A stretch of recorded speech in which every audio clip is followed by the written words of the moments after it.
trip idea that men should suffer and families should suffer today because in history women were oppressed. It's not true. Women just valued family more than they valued careers. But in trying to balance it, we imbalanced it. It's the way, right? The pendulum swings from one side to the other. Women used to resent men because they were misogynistic, and now men resent women because they have so much power. No. Women still resent men. And I think that men are starting to understand no matter how many concessions you give to women, the more society has bent this back, ruined families, more divorce, more children being born out of wedlock because women say they want this level of freedom. The more society has given women concessions, the less happy women have become by and large. So we're not doing women a service by giving them more concessions. And we've started to realize as men, it doesn't matter how much we concede to women, they're still going to be resentful towards men until they get everything that they want. And there is no such thing as getting everything that you want. So, yeah, no, women still resent men. That's the issue. Over young men. And young men are afraid. Quite frankly, the young men who come to see me are afraid of women. Either they're afraid that women are going to reject them because, as my son said, they all seem so together and they're all looking for, someone who's as together and can make lots of money, because we've also become a very material culture. So the idea that women will marry only at their level or above is also socioeconomically.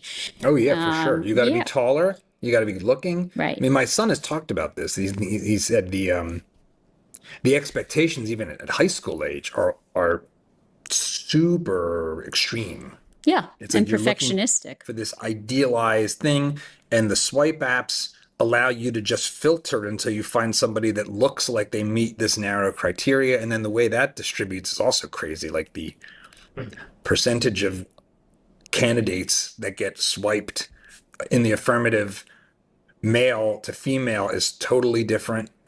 Yeah. And so it's like we've got a lot more men being rejected and a lot more. So there's all these other things going on.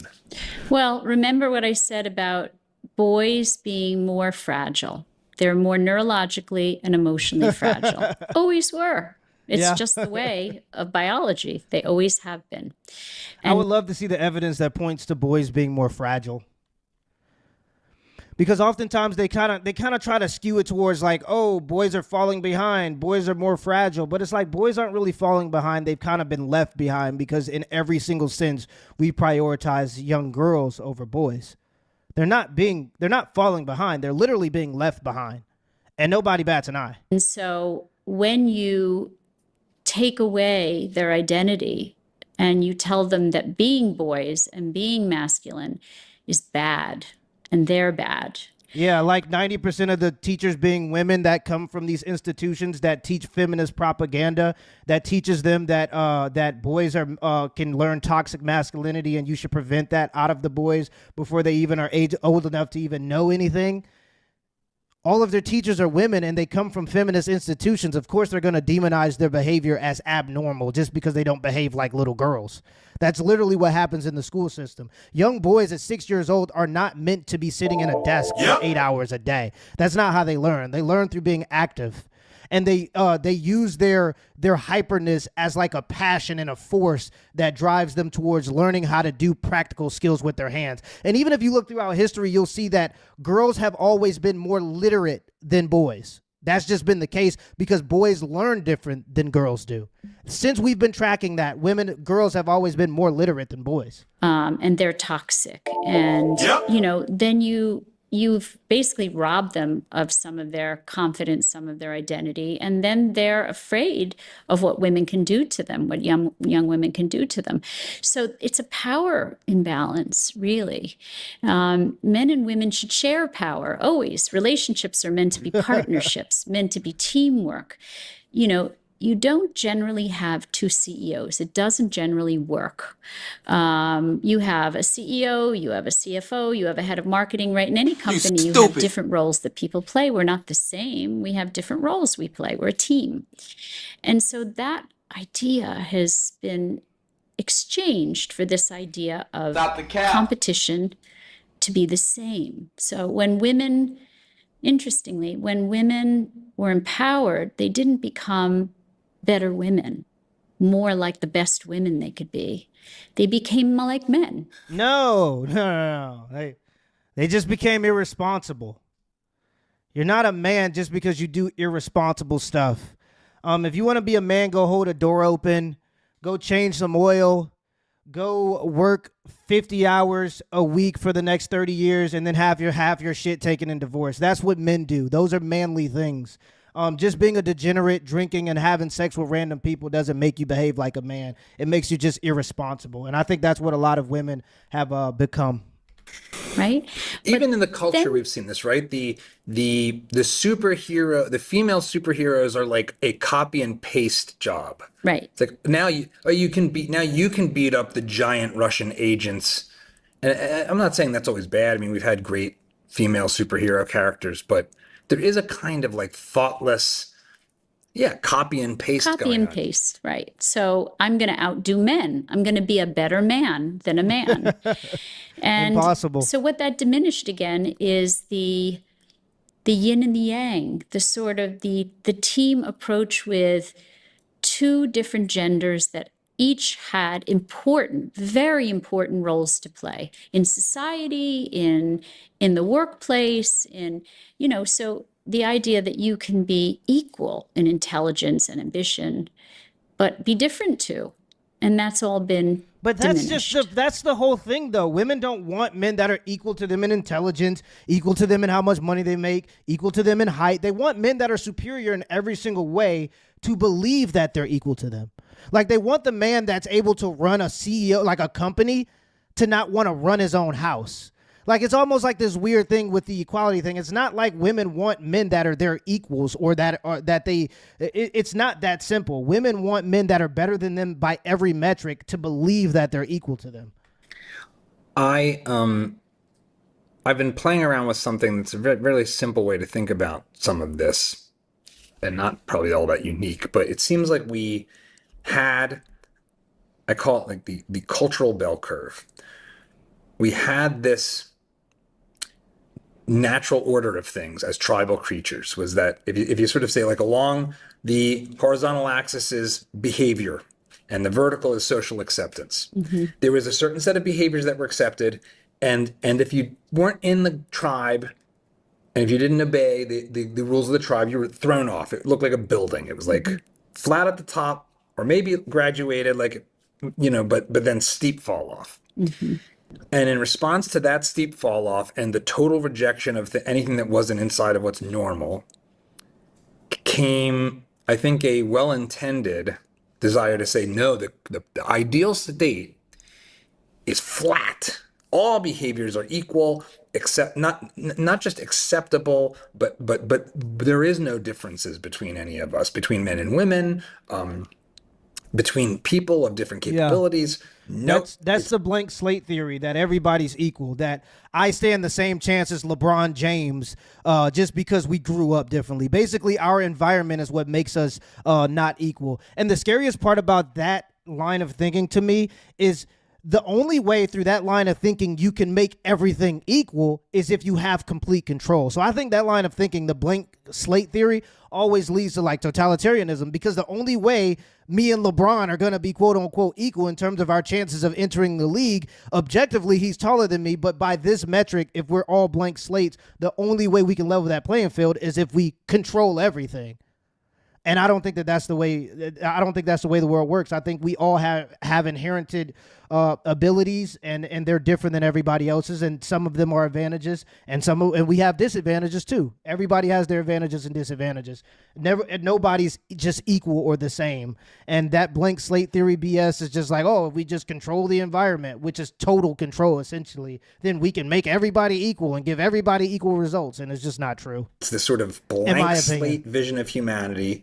And then the problem with that was that, well, the blank slate, except if you're a certain unacceptable, deplorable type, and then off the side you go. Right. And in reality, we've got this uncomfortable thing we have to face, that is what I'm hearing you say, which is behaviors distribute in certain ways that are just natural and are different, and there is masculinity and femininity. They're not in two different worlds, but they are different. To try to flatten that doesn't produce utopia. It produces a lot of social problems. It is like one step forward, three steps back. Is that how you think about it? Yeah. So Freud said that there's masculinity and femininity in everyone, but he didn't. It's always misinterpreted that people say, well, that means everybody's bisexual. And that's not exactly what he meant. He meant that we all have masculine and feminine characteristics, just like we all have estrogen and testosterone. We all have oxytocin and, you know. But men have like 10 times the testosterone, and it makes us respond to certain things differently at a hormonal level. It gives us a higher sex drive. In fact, if you want a woman to have a higher sex drive, one of the ways you can do that is to give them testosterone, and their sex drive will go up. So, like, yeah, we all have estrogen and testosterone, but I mean, if one of the genders has 10 times the amount as the other gender, it's safe to say that they're going to react and behave differently. That, like, way different. And vasopressin, there's different hormones that we have, but to varying degrees. I mean, men have much more vasopressin, what we call the protective aggressive hormone. Women have more oxytocin, the sensitive nurturing, empathic nurturing hormone. You know, men produce oxytocin too, to a lesser degree. And when they produce it, it has a different behavior associated with it. It's more playful tactile stimulation with children, not sensitive empathic nurturing, you know.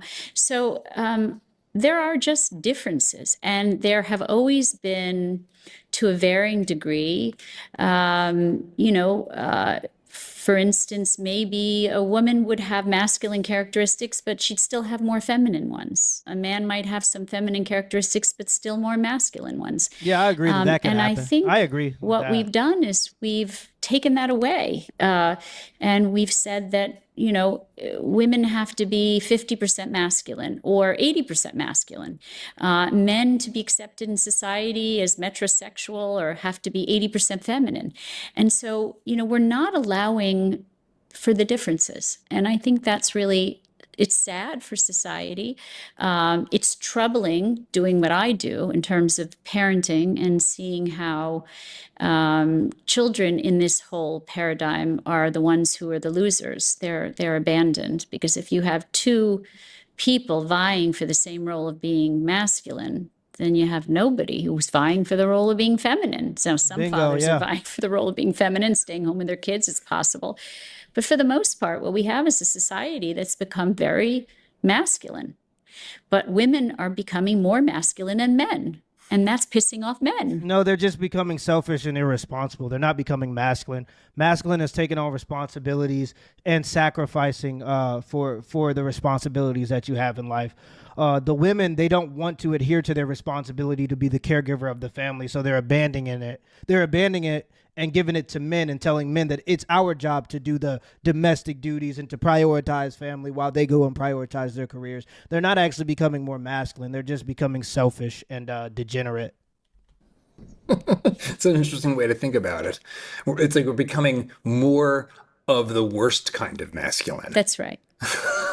Right.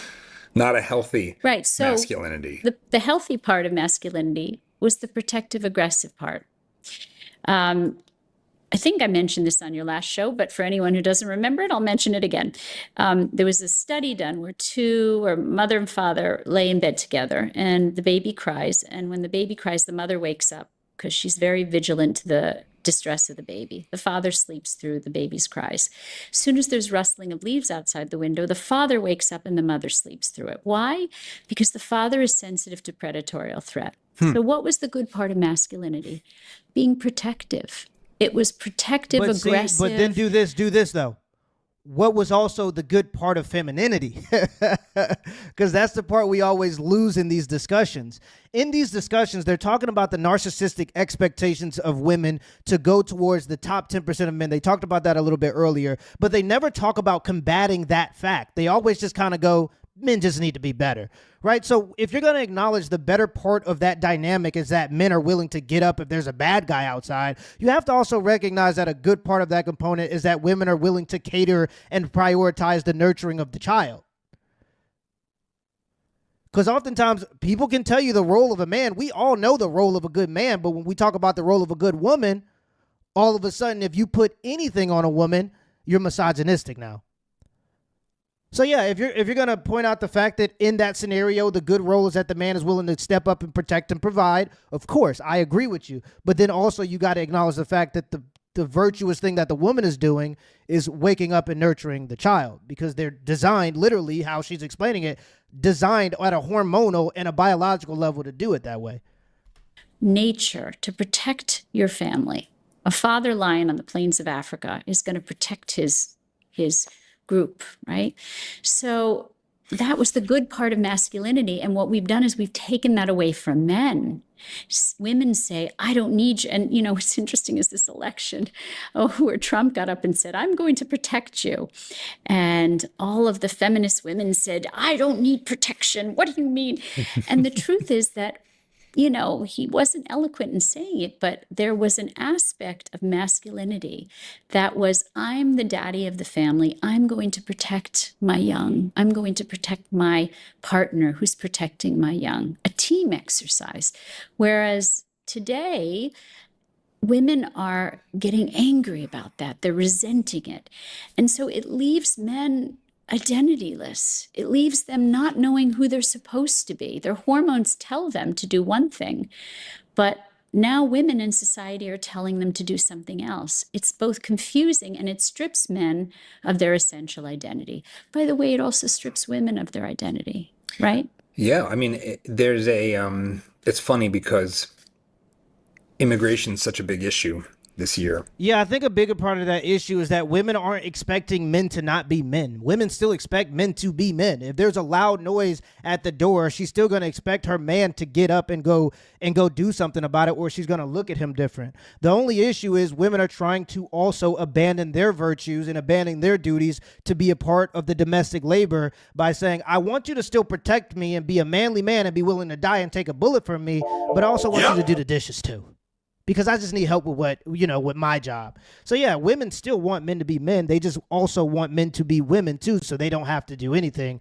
but pursue their selfish desires to be in the workforce. And not just in the U.S. and Western Europe and I'm a right of center guy, but I am more pro-immigration on average probably than even my viewers. And I'm sorry, one last thing. Also, for the women who are going to work to help with the family, that's totally different because you're still doing something with the intention of family. I'm talking about the women who want to go to work as a way to build a safety net just in case their husband leaves them, even though women are the ones leaving the marriages at a 70% rate. So it's the women that are leaving, but they say they're going to work just to build a safety net in case their husbands leave them, and they still expect the men to contribute everything financially to the family whilst they still work but don't have to contribute anything. I'm talking about specifically those types of women. I understand that two income households for a lot of people seem to be pretty necessary, but I'm talking about your intentions in working and what are you actually working towards? Are you working towards building a better future for your family, or are you working towards building yourself a safety net just in case man bad and you have to leave them one day, which hardly ever happens. It's the women that just tend to leave when they feel unhappy. They know that. You and I are sort of in the same place. Yeah. Well, maybe. Yeah. But yeah, right of center, but still have liberal values. Yeah. Yeah. An example. Do you want to hear the example? Sure. Okay.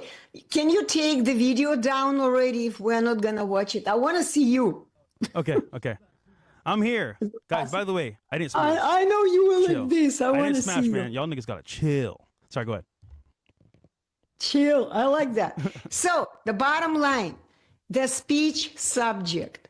When we say, let's say I said one word, then I have to take a moment of silence to decide what is it I want to name with this part of the body. We got Jay Dyer in the house. Yeah. So I don't think that the modern nation state of Israel is necessarily identical to what the Old Testament theological significance of Israel is. The idea that the secular atheist nation state is the fulfillment of some promise is an evangelical mistake. So I'm sorry, that was a long ass answer to say that's a dumb evangelical mistake. Before Israel was founded, established, Palestine was there, and who lived there? So it was actually a Christian place. So I believe that rabbinic Judaism is against Christianity. Yes, it is a synagogue of Satan in that its philosophy and its theology are essentially collated against Jesus being the Messiah. Supposedly they found their Messiah. They need 2 red heifers. I started reading the Bible in the 90s, and I've been hearing since the 90s, like, they're gonna sacrifice the heifers. I'm not saying that there's not people that want to do it. I'm just saying I've been hearing it since I was a kid. I mean, they want that, yeah. Muslims and Christians, I think we have more in common than, let's say, Christians with Jews. Maybe I'm I wrong. disagree on that. Okay. But only because I would have agreed with you 10 years ago. And then I started debating Muslims and learning Islam. A lot of academic treatments of the history of Islam, they'll talk about how indebted it is to the Talmud. Really? Yes. So I believe Islam is actually very heavily Talmudic.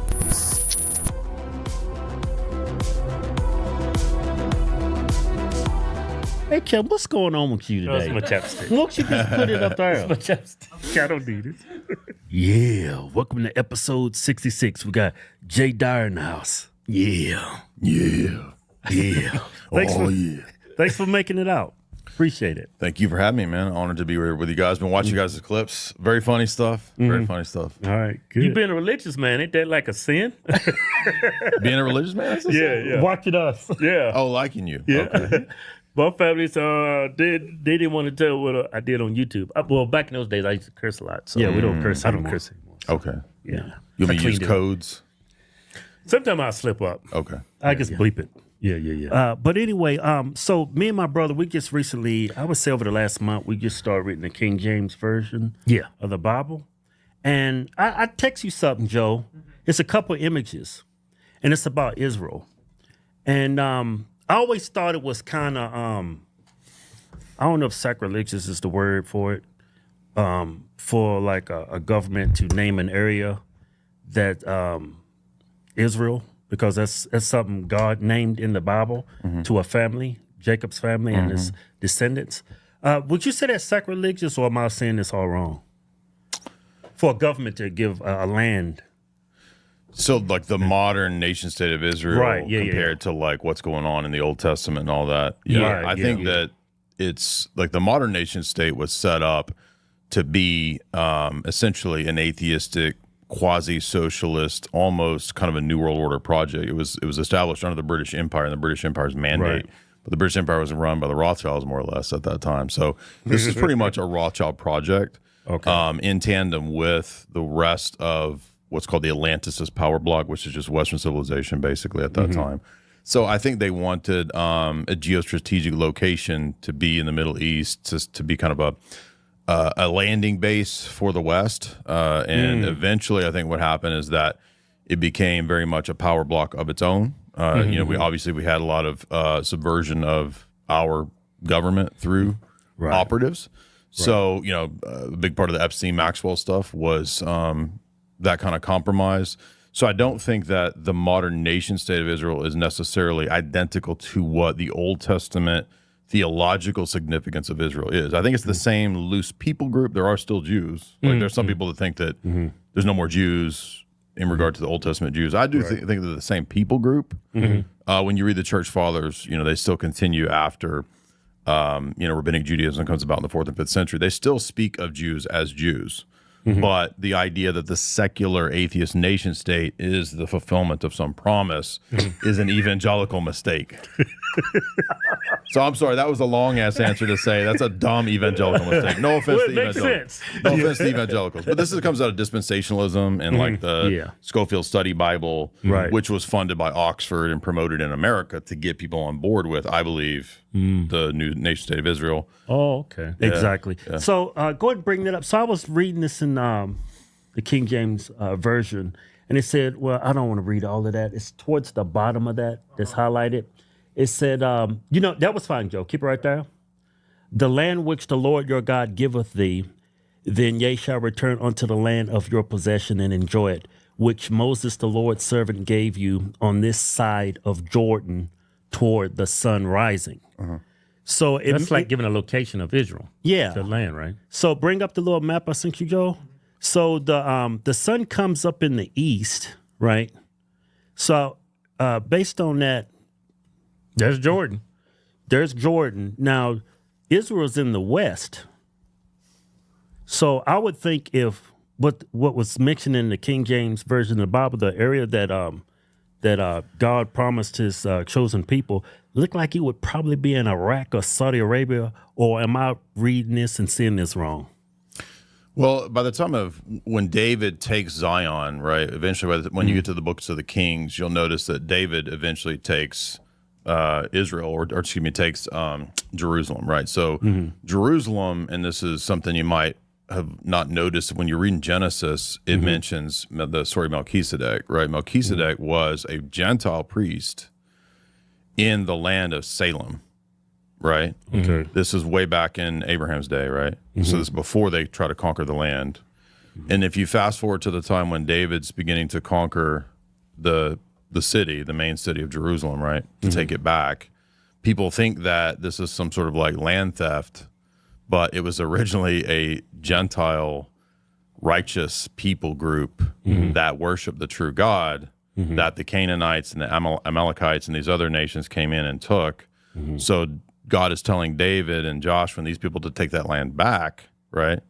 But was originally a righteous Gentile nation because Melchizedek was a Gentile. Paul will describe this in Hebrews 7.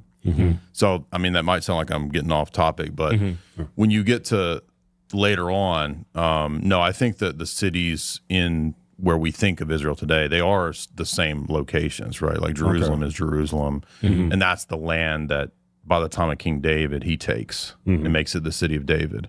But in his Psalms, he refers to this city of Zion as identical to Salem. I think it's Psalm 76, identical to Salem, where Melchizedek was a priest back in the days of Abraham.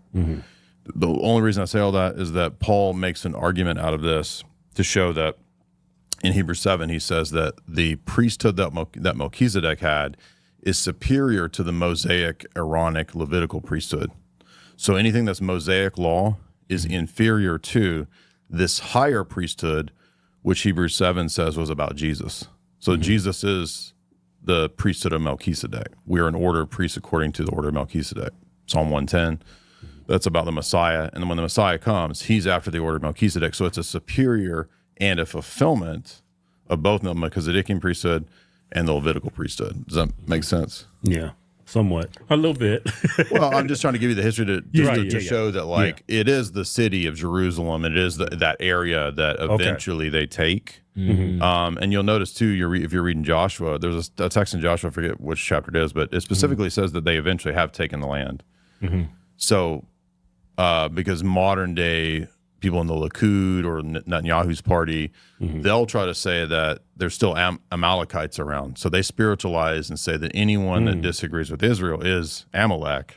But the Amalekites are gone. Like, there's no Amalekites today. You see what I'm saying? So they use that to say, we're still fighting this battle. Yeah, exactly. But there's no Amalekites. The Amalekites are gone. They're just using these texts to say that we're still fighting the same battle from, Joshua's time. Yeah, so naming it Israel, that's all a ruse. Do you think? Yes and no. So on one level, there are Jewish people that I think are genuinely Jewish people, but the religion is kind of mixed in with rabbinic philosophy, Kabbalism. It's kind of all over the place. And I would say ultimately, and at the end of the day, prior to that, if you go back to the Middle Ages, it was a Byzantine Christian place. So it was actually a Christian place. To this day, the Orthodox Church is the third largest landowner in that nation state of Israel. So you have even Orthodox, some of the rabbinic Jews today who take their text seriously, they think Zionism is wrong and that they're not supposed to be in the land until their Messiah comes. So even the Jews don't have really a consistent position on this. Does that make sense? Yeah. So that whole Israel thing, they have a hidden agenda, ulterior motives. A lot of people think when they named it Israel. Yeah, a lot of people think it's for religious reasons, but it's not. It was a secular, atheistic. I mean, some of the early people involved in Zionism had some belief in God, but not anything to do with the way that the Old Testament describes Hebrew religion. And when you get to the 3rd, 4th, 5th centuries of the history of the church, that's when you really get this split between Judaism at that time, Second Temple Judaism, from the days of Christ up into the 2nd, 3rd century, and the formulation of what's called rabbinic or Talmudic Judaism. So that's when it really crystallizes. They collate in the 4th and 5th century the rabbinic traditions, and they say this is now what Judaism is, because they had to figure out a way to have the religion without the temple, because the temple's destroyed in 70 AD. Okay, I believe Jesus is predicting that in Luke 21 and Matthew 24. So the temple's gone.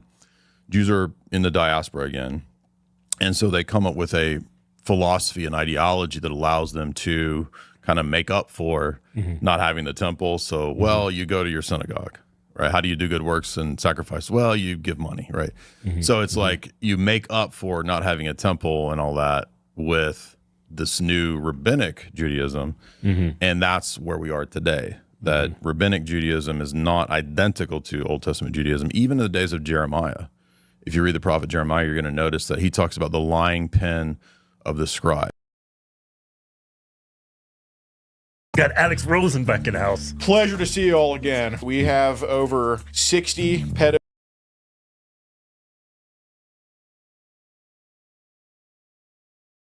Got Alex Rosen back in the house. Pleasure to see you all again. We have over 60 pedos arrested this year, I believe. And I'm currently facing a felony charge for simply catching a pedo for the 2nd time. Now, why is that? Why they charge you with that? Can we get pretty graphic on here? Yeah. Well, you give money, right? So it's like you make up for not having a temple and all that with this new rabbinic Judaism. And that's where we are today. That rabbinic Judaism is not identical to Old Testament Judaism, even in the days of Jeremiah. If you read the prophet Jeremiah, you're going to notice that he talks about the lying pen of the scribe. And Jesus mirrors that when he preaches against the Pharisees in Matthew 22, 23, 24. And he talks about the scribes and the Pharisees sit in the seat of Moses, they're hypocrites. All of the, prophecies of the prophets will come upon this generation in vengeance. He says the vengeance of the prophets is coming upon this generation because they crucified the Messiah. So you get the divorce of Israel as a nation state in Matthew 21, I think 43. So we're living in the Christian era, but they don't accept that. So they had to kind of come up with a rabbinic means of having the religion without the temple in the land. Now, a lot of people labeled Israel. I don't, people label me as anti-Semitic. I was like, man, I love Jews. I love everybody. But a lot of people label the current state of Israel as the synagogue of Satan. Is there any truth to that? I think in the New Testament when Paul is talking about, because Jesus says that in early on in Revelation, verse, right? It's Revelation 2 and 3 where Jesus is rebuking the churches, and he says, "I will make those who claim to be Jews that are not Jews bow down before you." Talking about in the resurrection, and then Paul says in Thessalonians that the Jews are contrary to all people because they had rejected the Messiah. So I believe that rabbinic Judaism is against Christianity, yes, and it is a synagogue of Satan in that its philosophy and its theology are essentially collated against Jesus being the Messiah. Like, it's not a genetic thing, right? Sin isn't genetic. Sin is a choice that we make, and everybody sins. Right. Yeah. I'm like, is it anywhere in the Bible where God's chosen people, family of Israel, do they got immunity from the 10 Commandments? No. Of course That's why rabbinic philosophy comes about, is to come up with excuses and casuistry. You've probably seen like the way that Hasidic communities come up with creative, shall we say, ways to get around the Sabbath. Do you know what I'm talking about? Go into it. Okay, so like if you can look it up, this is not me making it up. There's a couple examples. Is like, because you can't do any work on the Sabbath, right? Right. Sunday you can't work. Yeah. You'll be stoned to death. I just read that. Yeah. So the way that they get around that is you can't flip a light switch, right? Right. So you move a switch that doesn't cause the electrical current to actually be cut off. You just remove a switch and then randomly you let the current be turned off, and so you're not working. Okay, another example is That's crazy. You can't walk outside on the Sabbath. Okay, in rabbinic Judaism, in strict Hasidic rabbinic Judaism. Well, what if we took a string and we looped it all around this parking lot to make it an enclosure? Right. And then we're not outside anymore because it's enclosed. And I'm serious. It sounds like a joke, but It's kind of like the COVID thing. They put up the tents, go outside. You it's still the inside. COVID mentality, exactly. Yeah. So that's what Jesus was rebuking, and that's what the religion became, a means of getting around the actual spirit of the laws versus the letter of the law. And that's what Paul will talk about when you get to Galatians, particularly Galatians 3 and 4. Paul will make the very point you just made. I kind of want to go back to Palestine. So before Israel was established, Palestine was there, and who lived there? It was everybody, Christians Muslims, live there, yeah. So Jews, right? Muslims, yeah. They were all there in Palestine together. Yes. In fact, I just recently read a book by a bunch of it's a French historian and intelligence analyst doing a retro analysis of all the British spies that the British Empire sent out to spy out and to do reconnaissance on all the Middle East.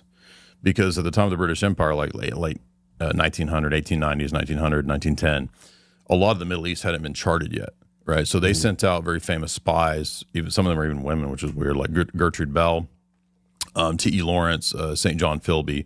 They sent them out to spy because oil had just been discovered. British Empire wanted oil, and so they're called black gold spies.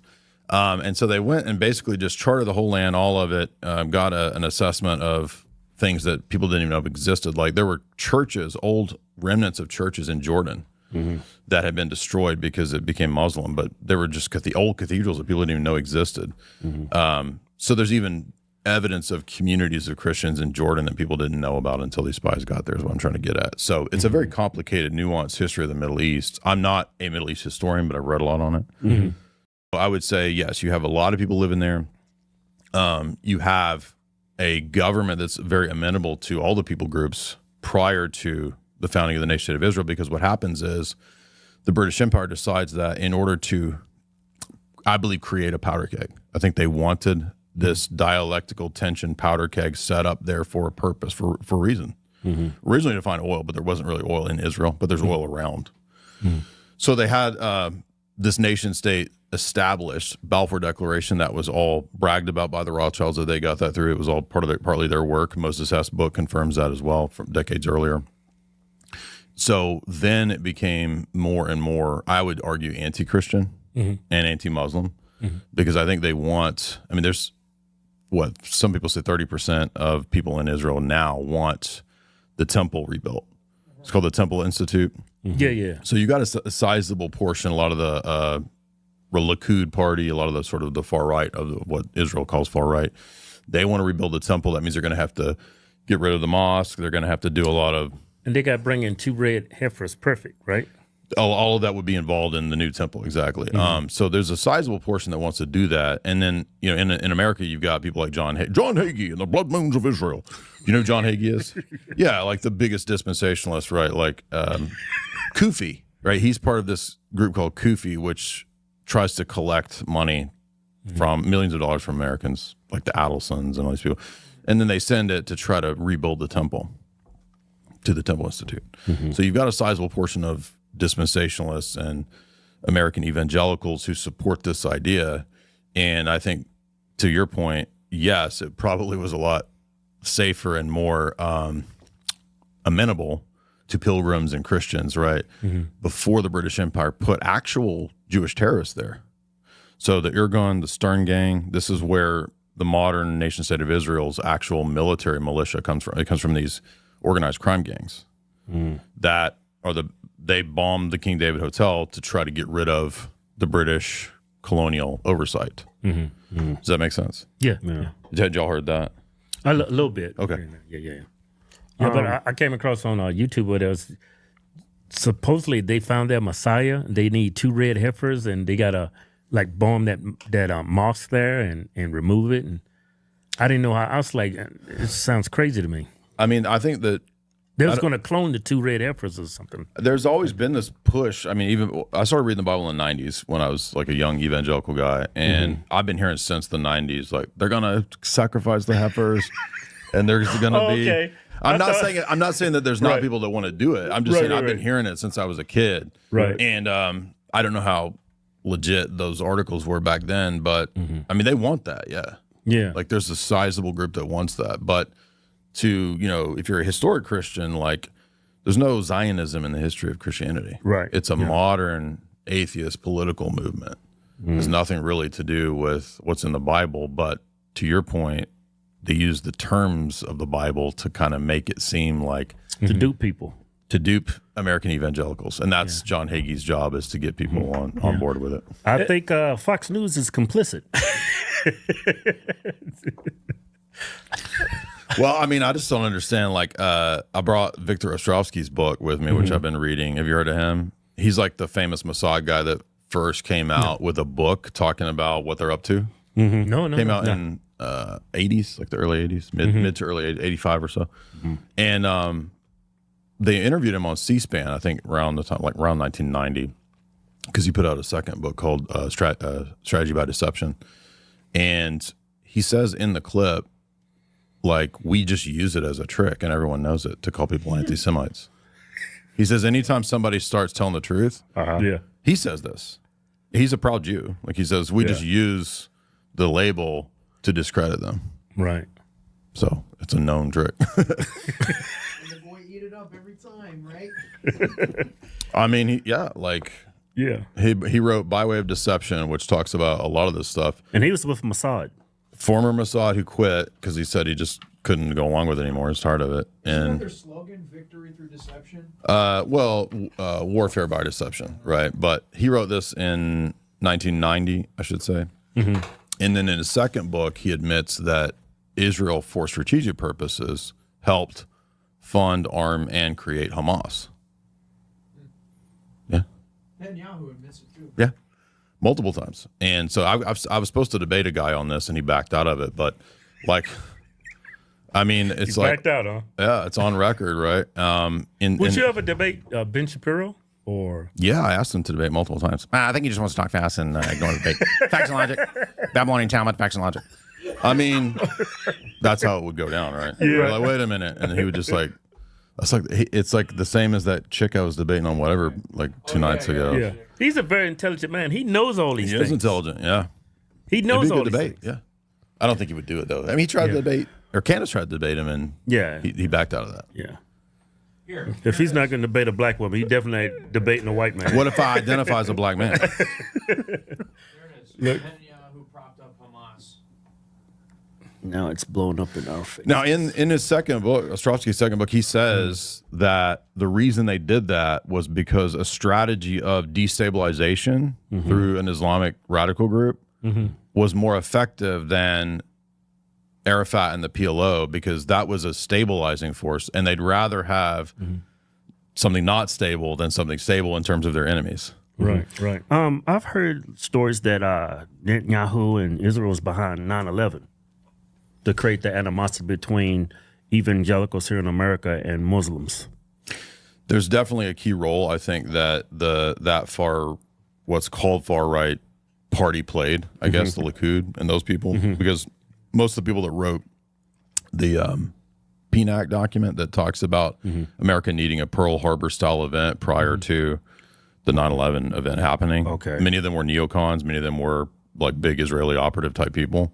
So there's definitely an Israeli role. I don't know if Israel did it. Like, it's not like one nation state did it. I think you had to have high level cooperation between moles and people within the agencies to get that done. But I do think that it definitely played a very advantageous role to Israel. But I also think that British intelligence benefited. I think the CIA benefited. And I think Western intelligence in general will cooperate on these types of things Like at a high level. y'all like that last ram we gave away? Yeah. So we got us another one. Check this ram. This ram drives like Judaism. Yeah. I'm not trying to be. Maybe I I'm wrong. disagree on that. Okay. But only because I would have agreed with you 10 years ago. And then I started debating Muslims and learning Islam. Okay. So I'm ignorant when it comes No, to it's Muslims. I mean, I just think that they're both in the same level of disagreement. Oh, I see. And if you look into a lot of academic treatments of the history of Islam, they'll talk about how indebted it is to the Talmud. Really? Yes. So I believe Islam is actually very heavily Talmudic. In fact, there's a lot of things in Islam that don't make sense really, other than it's just what God tells you to do. Like they have a lot of the dietary restrictions that come out of the Judaic tradition and the rabbinical traditions for no reason. So when you ask Muslims, like, you know, well, why do you have to do the wudu washings and why do you abstain from pork and all this stuff? It's like, well, because Allah says to.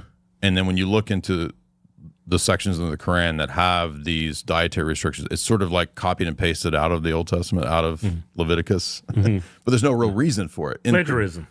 It is. It's a copy paste plagiarism religion. And then if you look at Christianity, there's a reason why at that time God gave those dietary laws. He said it was unclean or something like that. That's But the verbiage it was. It had a pedagogical significance, right? So when you get to the New Testament, you guys are reading the Bible through, when you get to Paul's letters, and Jesus does this too, like they will explain the purpose of the dietary laws and the ceremonial laws, as they're called. They were intended to typify the coming Messiah. So they're types, signs, and symbols, like Jesus is the Passover. So when the Jews are reading the Passover, that was a symbolic lesson teaching them that the coming Messiah will be the Passover lamb that they feast on. So it's a type. Do you know what I mean by type? Like a foreshadowing and then a fulfillment. The temple is a foreshadowing of fulfillment. Jesus says that the temple was a symbol of his own body in John 2. Tear down this temple and I'll raise it in 3 days. The temple is also a symbol of the church, the body of the believers that are a living temple, Peter says. So likewise with the ceremonial laws, when you have these restrictions about not eating an unclean animal versus a, quote, clean animal, when you get to the New Testament, when you read the book of Acts, Paul will say that now that the covenant is fulfilled in Christ's death, all animals are clean. That pedagogical, a teaching lesson is fulfilled, it's done. It doesn't matter anymore. The foods don't matter.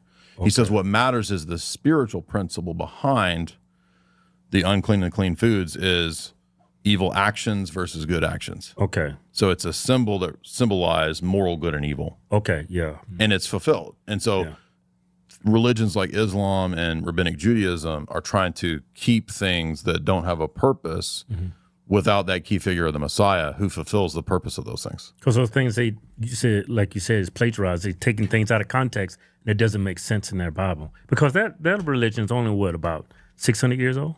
Well, it's in the 600s. Muhammad's pops up and starts saying that he's getting prophetic messages. He also thought he was possessed too, by the way. There's a hadith where which you don't know, hadiths are like the oral traditions, and Muslims believe that you have to believe hadiths, like the strong hadiths. They're just as necessary as the Quran. So it's not just the Quran. A lot of times Muslims say, oh, you just have to believe the Quran. You also have to believe all the hadiths, which is this vast books of traditions. And there's one of them that says that Muhammad was worried because he would fall over and he would start foaming at the mouth, right? And he was like, I feel like I might be possessed. And all of his like warlord Arab followers were like, nah, you're good, dude. You're good. It's a prophecy. It's a prophecy. Who is Muhammad? Well, there's a lot of debate about it, but it just seems like he's a crazy Arab warlord. Right. Seriously. Right. Yeah, what I said, I need to clean up what I said earlier. Christians and Muslims have more in common. What I meant by that is they're against gay. The gay community. I mean, people, like if you reduce the religion to just that, then I guess so. Yeah. Because I see like Muslims here, like in Detroit, like there's a big Muslim population up there, and they're just trying to put all those gay books and stuff in front of kids. Right. And they were there, and they were totally against that. Yeah. And then I hear like Tel Aviv is like one of the biggest, gayest populations in the world. It's comparable to San Francisco. So that's what I meant by we have more in common, but it goes a lot deeper than that. Well, but keep in mind too, like I mean, in Islam you have child brides, you have Aisha being 9, so it's like that's not present in the Bible. King James Version. There's no mention child of it. brides. I mean, Muslims try to point to like Deuteronomy, but there's nothing about taking children's virginity in Deuteronomy. It's crazy. Right. Because they said, I came across a lot of people's comments. They said, man, y'all worship a guy named Muhammad. He's a pedophile. A lot of the top Muslim apologists, they'll put out videos and say stuff like, oh, well, in Genesis, Rebecca was 9 when, she was wedded, and it's not true. That's from a rabbinic, it's from the Talmud. I'm serious. Yeah. So they actually don't know the difference between what's in the Talmud and what's in Genesis. So Is there any mention, like I see the 10 Commandments, is there any mention when a woman is of legal age to have sex with a man? Is that anywhere in any scripture anywhere? I think in the history of Christianity and in the history of Christian nations, usually they've set the age in past times it was a lot lower because Right. it would be post puberty, right? Right. So conceivably it could be 11, 12, 13, 14, and most nations operated that way For a long time. But I don't think there's any instances that I'm aware of like child brides Right. in Christian history. I've never heard of That's that. like a new concept that we, 18 normal is- society, you have to be of a certain age. Well, part of the reason I think for that is that the ethos of Islam is one born out of slavery. It's an Arab warlord slave religion, and I'm not being facetious. Like the way that you're viewed under Allah is you're all a slave. So like in Christianity, one of the key elements is that you're a son of God. And Paul says in Galatians 4, you're not like a slave, you're a son. So in other words, you have the full rights of inheritance, which a person that's owned as a slave wouldn't have the full rights of inheritance. But in Islam, it's not viewed that way. Allah is not a father. Allah has no sons, which is an easy way, by the way, to prove that Jesus is not a Muslim. Right. Because Jesus says that God's his father probably 500 times in the book of John alone, right? But Muslims will be like, no, Isa was a Muslim. It's like, well, then why did he say that Allah or God's his father? And then they'll say, text corrupt. Oh, so all 500 references are all corrupt? Yeah, it's all corrupt. Yeah. So they have a double standard, right? When you point out the contradictions, they'll immediately say, well, the text is corrupted. And then it's like, but wait a minute, what about the text that you like? Oh, those are not corrupted. So it's a double standard. So the Judaism is they take principles out of the Bible, but they got go-arounds. And then you got the Muslim faith where they just took things out of context, plagiarism, and things doesn't add up and just doesn't make any sense. And I think another key element is like in Judaism, in rabbinic Judaism, a lot of people don't know this, like the Bible texts, they're inferior to the rabbinic commentary. So they don't really care about what the biblical texts say. They're only as relevant as they are explained, interpreted, and misinterpreted in the Talmudic literature. So, for example, when some of the texts pop up that are a problem text for rabbinic Jews about the Messiah, oh, there's two Messiahs. There's Messiah ben Joseph and Messiah ben David. And then they'll make fun of Christians because there's no evidence of the Messiah having two comings. But you believe in two Messiahs. Oh, yeah. So they have a silly way to get around a lot of the textual problems. It's like circular reasoning, though, right? It is. And it's admitting like open contradictions at times. Right. Yeah. So like you made the comparison that like Muslims are they're like a slave. And is that why the women dress the way they dress? They all covered and they're like servants to the men, right? it's a very much I mean, in the history, I think I'm not a history of slavery, but what I have a friend that made a documentary on this, and he went pretty deep into the history of the Christian versus Islamic views of slavery. The Islamic view is very much openly pro-slavery, and it's really only Christianity that originally tried to mitigate slavery in the Roman Empire, and then over time eventually tries to get rid of it. Because if everybody's made the image of God, it just doesn't really make sense that you own a person, right? In Africa, is there still Muslims that own African slaves? yeah, absolutely. Still going on today. Yeah. And I think in Arab places too, like there's still Arab slaves as well. Like they own slaves, is what I'm saying. Yeah, it still goes on. I don't know exactly how widespread it is, but as far as I'm aware, it's allowed in Islam. Wow. I put my foot in my mouth earlier. Well, I mean, you're right in the sense of like The gay stuff. yeah, like that one. I mean, But like in the Talmud, they believe in all this gender ideology stuff, right? there are there's weird stuff in the Talmud. There's also weird stuff in Kabbalah. I don't know if you know about Kabbalah. You look like big Madonna fans. You know, it's funny. We went back, to love her when I was 12. yeah, right. We went back and watched some old Madonna videos from like 2003. And because we dissect a lot of symbolism in movies and pop culture. Okay, right. And we were watching her song for the James Bond movie, Die Another Day. And it's really weird. Like in the video, she's sitting in this chair and she's like strapped down and she's being put through mind control, like process. It's really weird. Like that's in the video, right? Well, she starts wrapping the like Jewish prayer, strap around her arm, and she gets up and there's like Hebrew script, like Kabbalistic Hebrew script, written behind. So so even like in 2003, she was already like experimenting with Kabbalistic stuff. But I don't think she came out as a Kabbalist until mid 2000s, late 2000s. She admits that? Yeah. Yeah, she was the one in the 2000s pushing the LA Kabbalah Center with Demi Moore got into it, and then Ashton Kutcher got into it, and probably some other celebrities, I don't remember. Anyway, but they were intentionally pushing Kabbalah, which is Jewish mysticism. Long story short, Jewish mysticism particularly, which I would assume there's places in the Talmud as well, the Kabbalistic texts say that, like the original creation, Adam, he had both things going on. What? Yeah. Adam Kadmon was both genders. Transgender, huh? This is right here. Trans and hermaphrodite, and he had it all going on. Yeah. So Adam was a trans. The first hermaphrodite. Hermaphrodite. Yeah, intersex. Why doesn't it mention that in Christianity? Because the Torah, the Genesis Torah never say that, but you have these Kabbalistic legends and mystical speculations that take precedence over what's in the text. Exactly. And these are Jewish people that believe this. Right. The medieval Kabbalistic texts argue that the highest state is to be either non-binary or have them both. Because, I mean, if you don't have a vagina, you're lacking. You only know one half of the picture.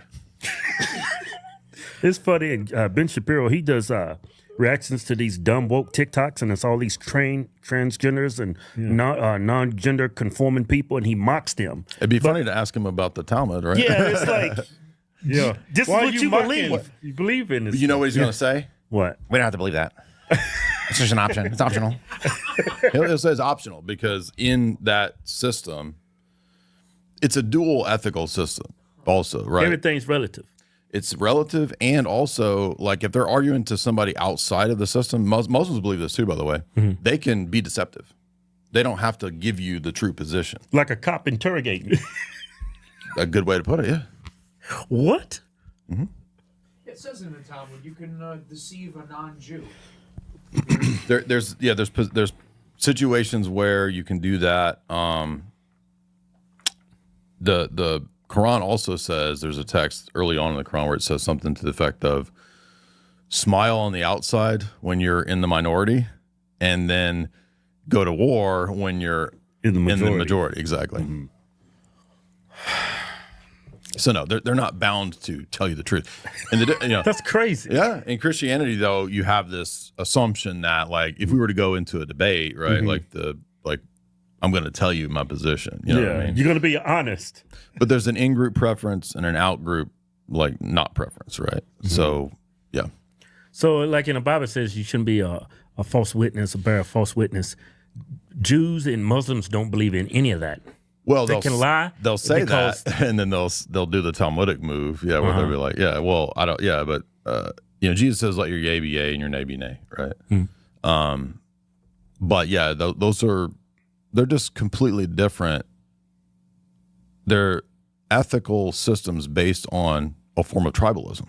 And even though Islam claims to be for everybody, just like Judaism, it's actually very ethnic and very tribal, because there's a specific section in the Quran early on where it's pretty funny too. I'm not a huge fan of David Wood, but he actually hit me to this. He made a good point in one of his videos about this. He pointed out that if you look early on in the Quran, Allah actually says at one point, the Jews have the Torah and their Talmud or whatever. Christians have their Gospels. The Quran is that for the Arabs. That's early on in the Quran, right? Oh, okay. When he tried to push this and it wasn't very successful, then it becomes, all right, let's just go to war. It's for everybody. And they don't have a problem with Allah. Like, Allah can just change stuff, because in their view, Allah also is the greatest of deceivers in the Quran. if you're the best at everything, you got to be the best at deceiving, right? Yeah. Because if he wasn't, he wouldn't be the best. Yeah. I'm not kidding. Like that's how how they think. That's how Islamic theology argues. Yeah. It's all relative to that situation. That's Isn't that crazy? yeah. Yeah. Like they always say Israel is one of our biggest allies. I mean, is there any truth to that? Nope. I mean, I think if a nation was an ally, it would not like hold us hostage with massive levels of compromise. You know what I mean? Like, right. So like Whitney Webb's book, which is great. It's the same publisher as my book, Trying Day, right? She did volume 2 was on Epstein and Maxwell. And I mentioned like some of this stuff early on in my first book with like Hollywood cults and sex cults and how that ties into like compromising people, getting them into, get them to the party, R. Kelly's after party, that kind of stuff, right? Let's get into that. But I mean, I don't think that if they were an ally, they would act that way, and they wouldn't be so intent on so many operatives and so many people, trying to ensure that there's not even criticism. Right. You know what I mean? Yeah, they say Epstein was a Mossad agent. Well, that's what I heard. Well, the first and second chapter of her book go into the significant evidence that he was working for that entity as well as FBI and CIA. So he was actually probably working for a lot of people all at once, including the United States. Yep. Yeah. I want to ask you a question real quick about Muslims. Why do they worship that big cube? They have an idea that this is in some way connected to Abraham. Abraham didn't go to Mecca. He didn't go to Saudi Arabia. It's a weird tradition that I think is part of their hadiths. And so their tradition. And what I really think is going on is that it's an ancient, so Mecca used to be like a giant idol place. It's where all the Arabs would come to worship all the Arab gods when they were pagans, right?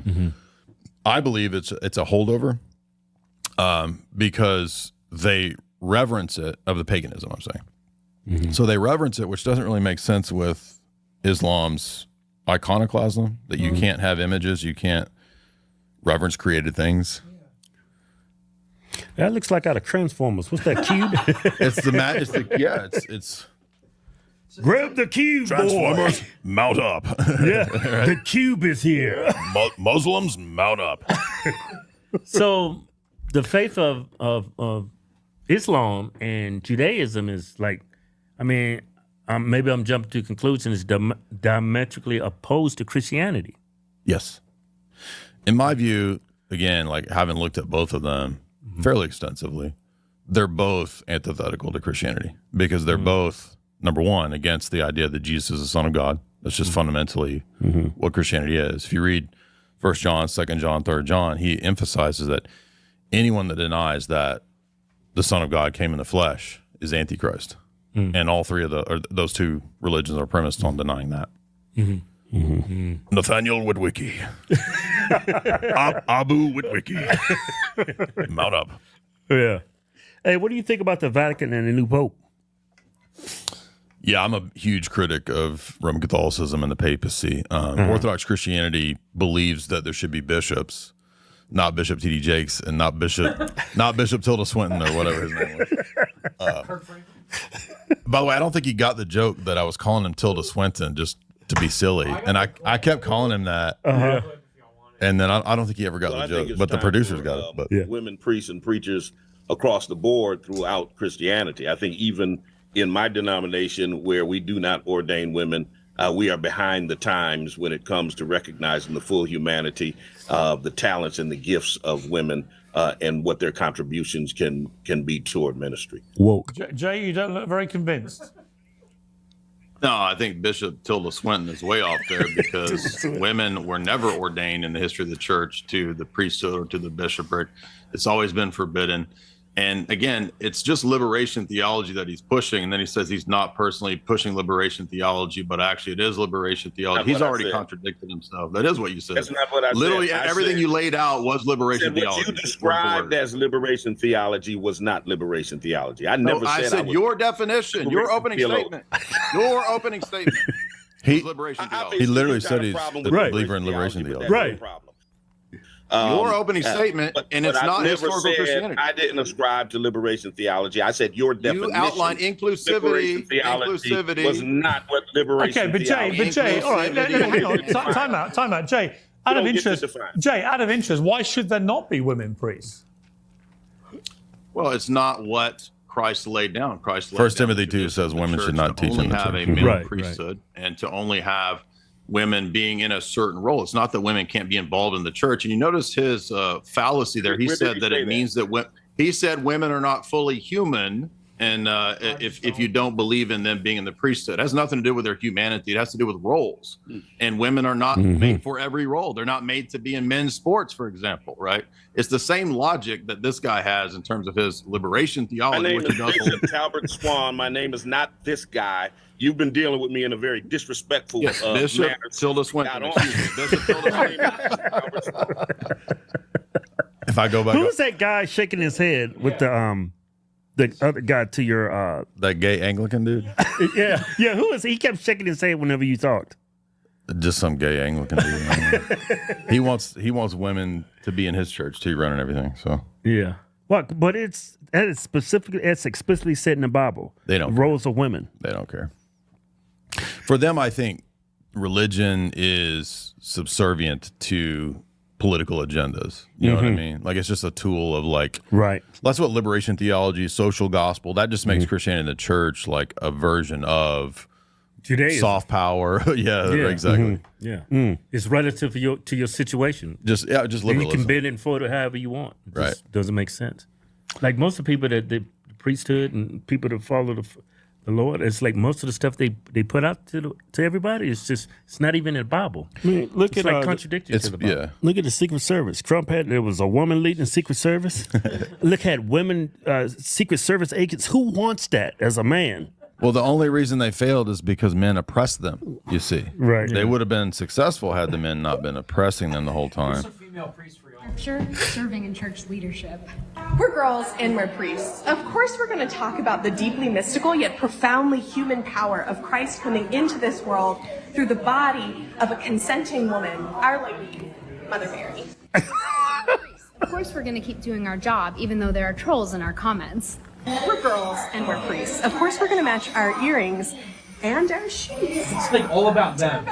She looks like she's just in it for the potluck after. We're priests, and I'm proud to be serving in an Episcopal parish.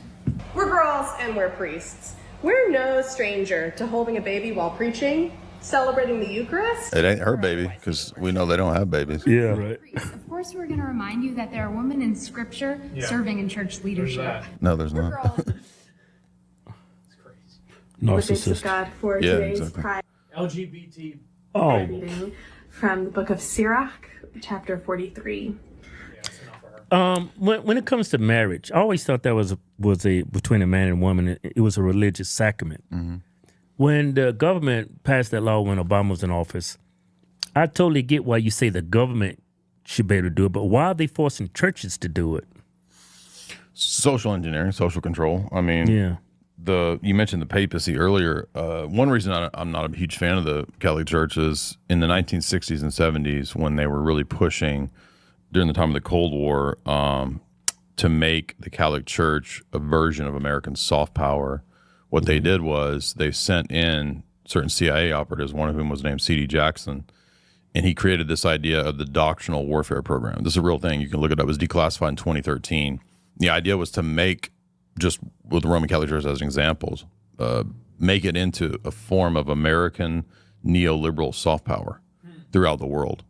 So they wanted to put politics first, and so in the documents of Vatican II, you'll find these statements like, "Oh, Muslims and Christians and Jews, we all worship the same God, and even Hindus worship this." Nostra Aetate is the document that was pushed by the CIA because the Rockefellers wanted eventually the Catholic Church to adopt birth control, abortion, and they thought the best way to do that would be to push these kinds of agendas through operatives like C.D. Jackson, get them on board with fighting the Soviets, but now you're under the influence of the CIA during the Cold War. Isn't that crazy?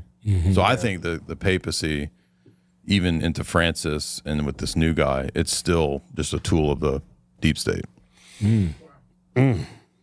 Yeah, when like our founding fathers, like our voting rights, only men with property could vote, and I don't think they ever foresaw women being in Congress and just probably rolling around in their grave. Yeah, because women and men, I mean, I'm not saying women aren't intelligent. It's just we think so different, and women are so emotional when it comes to things. It's like they're too empathetic. Yeah, that's the only reason why we have men in women's sports. Now we have women pushing like unaliving their children up until birth. It's all because of women. You can't have a society organized around feelings and equality. It's not possible because any organization, if it's going to run, has to have some kind of authority and hierarchy in it. You can have a tyranny, which is the excess of that, right? But in terms of like Aristotle's philosophy, like just the golden mean, you got to have a balanced authority and leadership in place and some notion of boundaries and standards and virtue in place for anything to function, whether it's a family, a business, a government, a school, a corporation.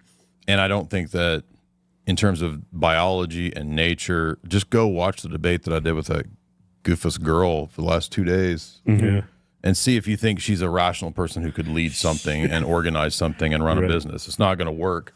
And that's who's pushing feminism, is people like that who have no control of their emotions, no self-control. And then when you let those people in authority and comparing this is her. Comparing the nation state of Israel to the history of feminism is a false analogy. What was I comparing? You asked for a definition that was not connected to history. And then, by the way, you said that history is bound up with a definition. So I asked you if you could define Israel. If you could define Israel without going through the centuries. And you said, yeah, I could. No, I didn't. Yes, I said that you could define Israel. No, I didn't. I said before you just stop giving me all of the history and 20 just minutes give earlier, me a she said the definition exact so we can opposite. move the fuck on. That there is a definition divorced from history, and you just admitted that. So you don't have the brain capacity to define something without a 5-minute monologue about the history. You just admitted you can't do that. Define Israel. Are you going to go back 3,000 years to define it? Yes, because it's an ancient historical nation. Yes, so you can't define Israel without giving me a 10-minute. I know what a false analogy is. So she's like, define something without the history. You're like, and I'm like, desperate. You're so feminism desperate. is a historical movement. How do How I am I get going to this do win? that? Yeah. And then she goes, can you define Israel like, without history? And I'm like, no, it's a historical country. Like, what do you mean? Yeah. It's just crazy. Yeah. God, how do I get this win? I asked for you. Just you're desperate. You're so desperate. You're She starts making like dong, You're so desperate. You're like, God, stuff with her mouth. how do I get this win? What the hell is that? She's sucking somebody off? Yeah. I'm like, why? I said, she's like, you don't have self-control. I'm like, you're making, are you like dong control? What are you talking about? What's going on? You're so desperate. You're like, God, how do I get this win? We'll actually be pretty good at it though. That's like only person we could find that would defend feminism in a debate. Yeah. So it was actually hard to find somebody that would actually come on defend it. Yeah. So here's the pushers of feminism, right? I mean, but to the main point, like with that Tilda Swinton dude, if just because people have different roles doesn't mean you're a lesser human. Right. That's something the left. That's the argument they try to make. That's the left has tried to convince people that just because you have a different role, you're somehow dehumanized and degraded. But to have a child and to be a mom, there's nothing degrading about that. Right. It is human. It's not dehumanizing. It's crazy. Right. Yeah. They do a lot more dehumanizing of themselves. Yeah, especially when it comes to the unborn child and the things they push. Yeah. Jesus. Well, a lot of the feminists also want like total sexual freedom. Right. Which is degrading because they say it's liberating. Exactly. Yeah. Which is crazy. Being a whore is liberating. If you want it to be. That's what they were saying. So we were on there for 7 hours yesterday. So or 2 days ago. Wow, that's got to be exhausting. Oh, it was hell, dude. It was torture. Right. It felt like some kind of ritual hazing. Like I'm inducted into some kind of like a secret society or like a frat or something. Right. Like the liberals, the left, they want equality, but inequality is found naturally in everything. Yes. I mean, in the NBA, you got LeBron James, then you got the guy nobody's ever heard of. You find inequality everywhere, and they just want to have this utopia where everybody's equal, and that's not possible. Just like a Dr. Seuss book. Yeah. Imagine we just got faux noodles over there. It's like a 4-foot Vietnamese woman, right? Does she have a right to be in there with LeBron or with Kobe? You know what I mean? Right. Imagine her trying to play like NBA. You know what I mean? She makes some damn good noodles. But it's just insane. I think that what that evidence is divorce, like being divorced from reality. You know what I mean? Like, and so it creates a dissociation. They're like dissociated, cut off from reality, and that's why they start going crazy. Yeah, and they'll say, like, if you read Orwell, 1984, when he talked about doublethink, it was the ability to hold within like a few sentences a contradiction at the same time in your head. So the last 2 debates I did with women, I did them on purpose just for fun. Both of them said, yeah, you can believe contradictory things at the same time. And I was like, the last one, I was like, did you read Orwell? Yes, of course I've read it. And she actually thought it was a good thing. She thought that like being able to hold a contradiction in your head was like girl power. I'm like, no, you're missing. That's not what it means. Like, it's not a good thing. It's a bad thing. Right. You're a hypocrite. Yeah. Right. So you wrote the books Esoteric Hollywood 1 and 2. Let's dig into those books. Sure. If you had to pick one scene that makes you cringe in Hollywood is in a movie, what would it be? The way that they're remaking old movies, like 80s movies, hit movies from the 70s, 80s, and then like putting all the trans and the, you know, like changing up the characters and deleting scenes. We were watching some episodes of It's Always Sunny in Philadelphia, which is a really funny comedy show. And I didn't realize this. Like, so we were watching them on Netflix, right? Back in the time, back when it was on, I watched up to maybe season 4, and that was as late as like 2010. You could still make any kind of joke on a network show, up to right? 2010. Now, when you go through the Netflix, like there's like episodes that are deleted because they contain jokes that are no longer, like trans jokes, race jokes. Yeah. So you can't watch the episodes. I had to go find like, you know, illegal Russian, you know, like streaming sites where you can watch that. I want to watch the episode. It's not on here. Yeah, they haven't got to The Sopranos yet. That's true because I'm watching The Sopranos. Did you see season 1 with the Jewish guy when he shakes his head? Yeah. The Jewish guy's like, he's like you're the Gollum. You're the Gollum. Yeah. What happened to the Romans? What are the Romans doing? You're the Gollum. You're looking at them, asshole. Yep. That's the fucking best. Right. So in they just haven't got to it yet, though. They will. Sorry. Yeah, they'll get to it. Oh man, that's gonna be horrible. Yeah, they're gonna screw it. Allah in the Muslim text that just means God. It's just a term for God. So, like, if you go to an Orthodox Christian church in the Middle East, like in Florida, we have Antiochian Orthodox churches, which they do the liturgy in Arabic, and they'll call God Allah. So it's not the same referent; it's the same word, but a different referent. But I think you could make a good argument that the Allah that they worship. Well, he steals land. He tells you to kill. Yeah. He's the best of deceivers. Lying, stealing, thief. So it's Jesus said something about like the devil was a liar, a thief, a murderer from the beginning. So I think that's who Allah is. Yeah. Yeah, it is. I heard a couple people say we pray to the same God. I was like, I don't think so. It's called a word concept fallacy, where it's like just because it's the same word. Like an easy example. Let's say I'm talking to a Satanist, like a hardcore. He believes the devil is the true God, right? And he says, I believe in one God. And I say, well, I believe in one God. Oh, well, that's the same God. Okay. That's actually, in logic, that's a fallacy. And the fallacy is that it's the same word, but 2 different reference. So what he means by one God is Satan. A Scientologist could say, well, I believe there's one God, but they think it's just like their mind, right? So it's the same word, but different references. So, no, it's not the same. Kind of like what Democrats do with gender and stuff. Exactly. Yeah, it's a play word games. It's a play on words. Yep. Yeah. Did Jesus have sex? No, we believe he was always a virgin. Right. He never had kids or anything like that. No. The Mormons think he did. The who? The Mormons? Yeah. Why do you think? They think he got married and had like a bloodline. Isn't that in the Da Vinci Code? Da Vinci Code and Mormons share that. It's an older Gnostic tradition from the early. In the early period of the church, there was this heretical group called the Gnostics. More mysticism, right? And they believe that Jesus had children, offspring, and because Joseph Smith, I don't mean to get off into Mormonism, but he was influenced by Gnostic stuff, and so he came up with this mythology of Jesus having children. Hey, I want to ask you, God, what does God look like? I mean, Jesus. Well, in the Orthodox Church, we think that he looks like Orthodox icons. Like, we think he actually has, like, that look. And so pretty much across most Orthodox iconography, which is, you know what icons are, like the 2D images that Orthodox churches have, you see a pretty unanimous presentation of what Jesus looks like throughout Orthodox icons. So we think he looks like that. We think our tradition has accurately captured his look. Right. As a Hebrew dude. Yeah, it's like that whole area of the world, like Jordan, Lebanon, Israel today.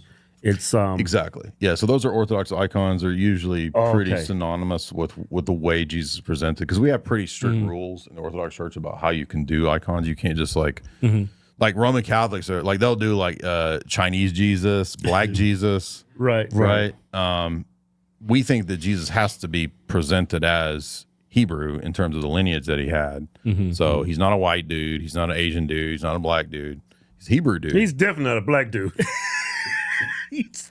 So he's like Arabic. Look. Semi. He's Hebrew, yeah. I mean, and you know, there's different types of skin colors of Hebrew, but for us, he has to be that to fulfill the prophecies of his lineage. So he's got to be a descendant of Adam and Abraham, descendant of David, right? So he can't be a black dude.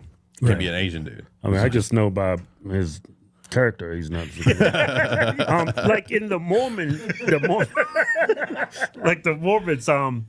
now I remember as a little kid, me and Kevin was playing outside and these Mormon kids came to our house on bikes, had that white shirts and black ties, if I remember correctly, and they went to my mama's house because whenever you went to talk about God, Jesus, my mom would let you in the house.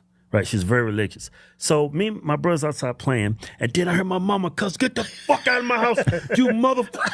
You racist son of a bitches!" My mama's with those type of Christians, right? Get out, you damn racist! And I said, "What happened, Mama?" He said, "They said I'm a descendant of Cain, and that's why my skin is brown. I'm cursed." So Mormons believe in the pre-existence of souls, that you weren't created at your conception. You existed before. Okay. And so the reason that you have black skin is because you sinned in your previous life. It's crazy.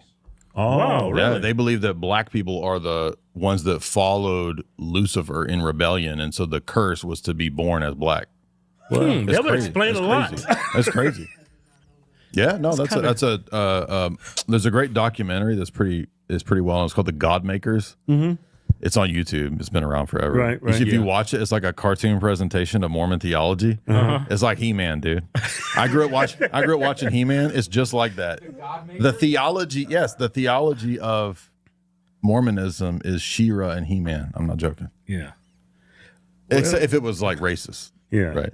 Yeah, it sounds kind of believable though. I scroll through my I'm gonna feed. accidentally convert the Hodgschwitz to Mormonism. I'm not even Mormon. Right? I was like, I'd be looking at my people. I was like, man, we be wilding. Especially the women. I was like, man, what is wrong with us? Yeah, I mean, maybe it's our algorithm because we like the videos. Feed it to us. I mean, but your Instagram, you have Instagram, Facebook? Yeah. Do videos pop up of black women just being loud and fighting in public in your feed?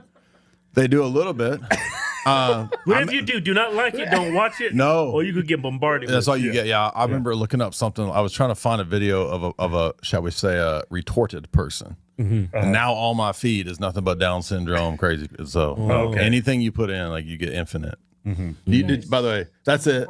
That's it. It's funny, dude. You guys got to watch that. Once were human like us. They say that long ago on one of these planets, to an unidentified god and one of his goddess wives, a spirit child. They believe God was a man who became God, and then had a bunch of wives and a bunch of kids. Really? That's Mormon. Gave him a physical body. Book of Mormon. Through obedience to Mormon teaching and death and resurrection, he proved himself worthy and was That's He-Man elevated right to there. God. That's He-Man Jesus. Father before him. Blonde hair, blue-eyed He-Man. I'm waiting for Skeletor to pop out. Evil Lynn, right? Yeah. Right. Who's Evil Lynn? On a planet near a mysterious star called Koloth. Oh yeah, they believe in a sci-fi Here, theology. the God of God the Mormonism Father is and his God the wives, Father's from the planet endless Kolob. celestial sex, produced billions of spirit children. Everybody's Do you- got blonde hair, huh? No, that's because they were Aryan. They had this Aryan idea. And there's a council of the gods. Oh, I Both see. of Elohim's By the way, did you eldest notice sons were that they had spirit babies and she was changing diapers? No, I didn't notice that. If you have a spirit baby, how you changing a diaper? They're taking the spirit shit. Spirit shit, exactly. Wow, so that's Lucifer and his brother Jesus. this is like a Aryan. It is. A theology, plan huh? was That's why presented they to came up with the build curse. planet for- Earth, He blended where all the kinds of spirit weird children would be ideas shaped into his. He made his own mortal religion. bodies. Yeah, this is like Greek mythology. It's dude. great, yeah. Mysticism. It's science fiction too, like like Scientology. exactly And before any learn of that. good from evil. That's what I'm talking about. Lucifer stood and made his bid for becoming savior of this new world. This is where the black people come Wanting from the when, glory for they himself, rebel he and go planned with to Satan force and they get everyone caught. to become gods. Yeah. Opposing Jesus the and Satan idea, are brothers, The by the Mormon way, Jesus suggested this giving in this man mythology. his freedom of choice, as on other planets. The vote that followed approved the proposal of the Mormon Jesus, who would become savior of the How they planet vote. Earth. They just raise their hands. Enraged, Lucifer cunningly convinced 1/3 of the spirits destined for Earth to fight with him in revolt. Thus, Lucifer became the devil and his followers the demons. Sent to this world, they would forever be denied bodies of flesh and bone. Those who remained neutral in the battle were cursed to be born with black skin. Wow. This I'm is sorry, the y'all were Mormon just neutral. explanation for the Negro. I thought y'all. Man, he made him in the fought most valiantly against Dude, I think I'm a Mormon. I'm liking this religion. I misunderstood. I thought you were on the bad side. You're just neutral, which is a pretty stiff punishment. As the Book of Mormon describes them. You were neutral, Early someone Mormon curse you. prophets Wow, taught that's that crazy. Elohim and one of his goddess wives came to Earth as Adam and Eve to start the human race. Thousands of years later, Elohim, in human form once again, journeyed to planet Earth from starbase Koloth to have physical That's crazy. They relations came with from another Virgin planet, Mary but in order they to ain't got provide no Jesus cell with a phones or physical nothing. body. You got all this technology. They just floated here. One of the Mormon apostles taught that after Jesus Christ grew to manhood, he took at least 3 wives, That's what I'm talking Mary, about. Martha, and Mary Magdalene. Through Wow, these they all wives, fine, too. Mormon Jesus supposedly fathered a number of How children long is this? before he was crucified. It's an Mormon actual founder full Joseph documentary, Smith but this is like the supposedly 6-minute one clip his of it. descendants. According to the Book of Mormon, after his resurrection, Jesus came to the Americas to preach to the Indians, who Yeah, the yeah, Mormons yeah. believe are really Israelites. They think the Indians are the lost tribes Thus, of the Israel. Jesus of Mormonism Yeah. established his church in the Americas as he had in Palestine. Oh, Palestine. So that if you know how the Hebrew Israelites, like the black people, think that the Hebrew Yeah, Israelites, them psychopaths. the Native Americans, if they became Mormon, they'd be like, no, we're the real true Hebrews, right?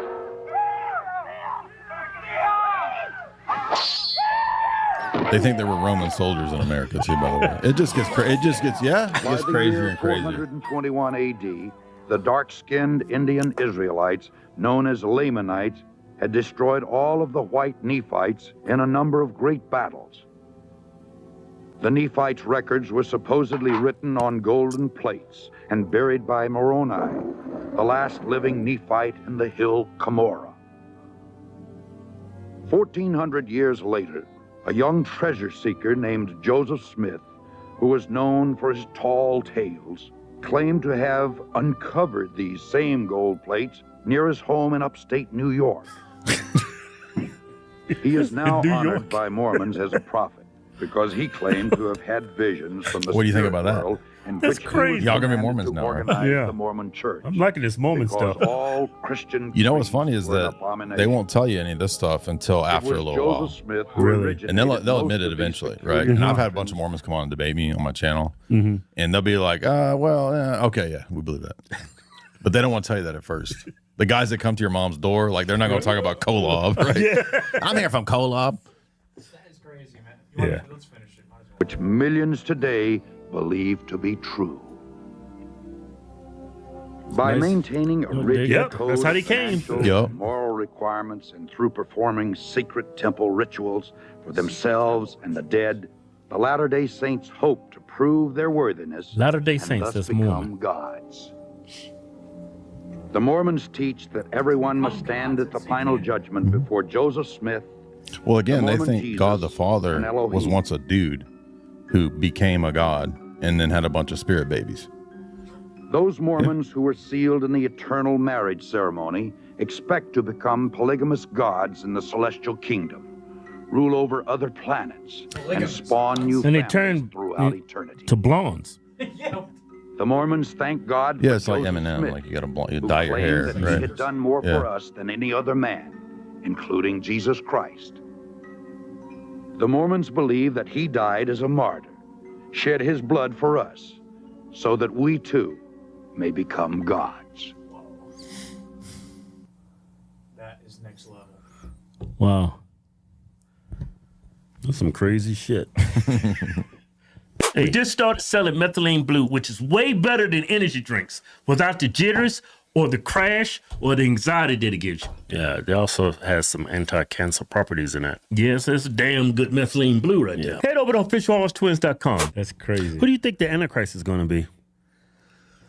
In the Orthodox Church, we have a lot of saints, elders, church fathers who have opined that he would have to be of some kind of Jewish descent or lineage, or else the Jews wouldn't believe him to be their Messiah.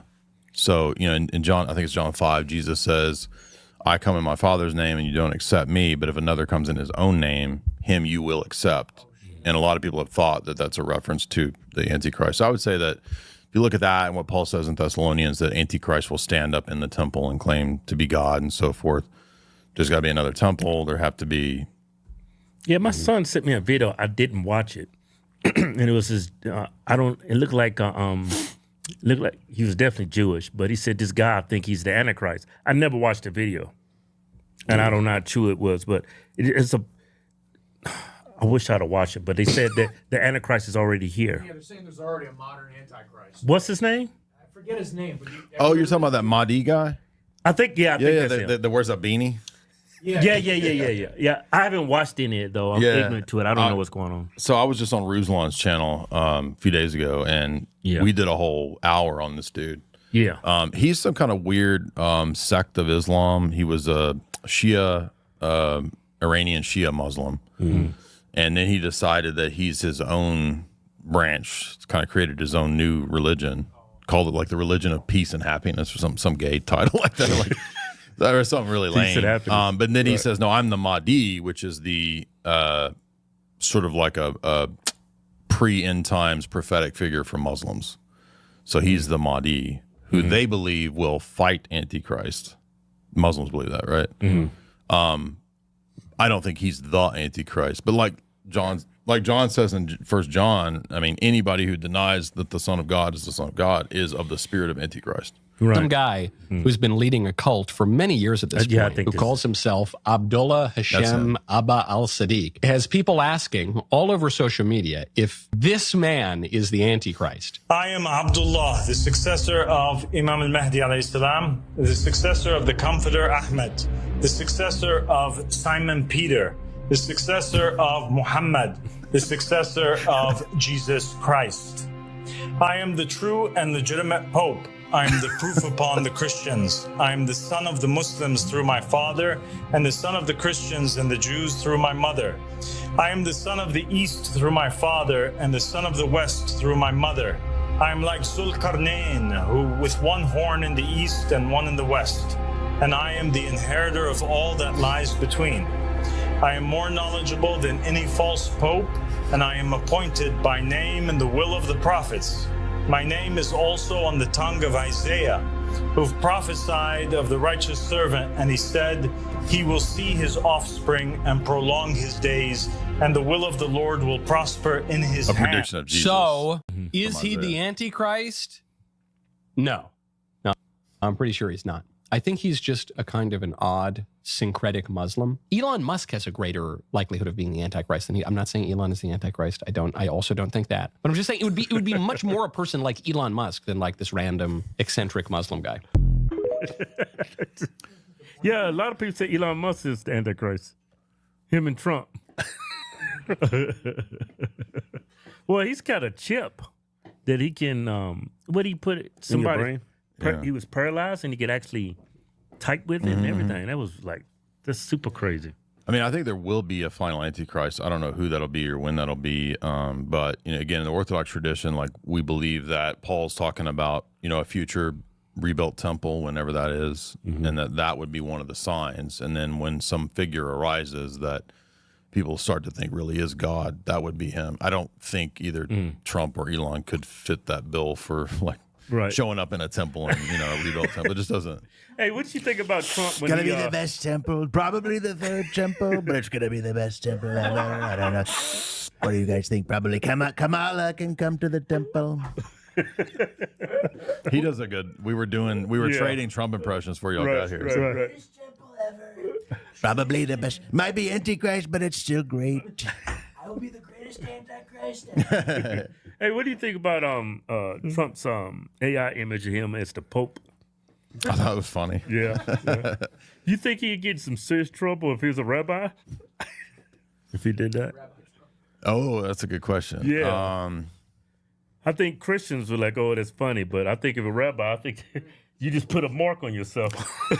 I mean, Trump is just such a wild card, dude. Like, you think, oh, we got him pegged as this, and then he's like, I don't know about this Netanyahu. He's getting on my nerves. It's like he'll flip the script, right? Right. I mean, I have criticism of Trump, but I think that overall, I appreciate most of what he does. I appreciate the flipping the script. I have problems with the whole warp speed. I criticize that. Yeah. I mean, there's been some big mistakes, but also, if anything, he kind of cleared the way.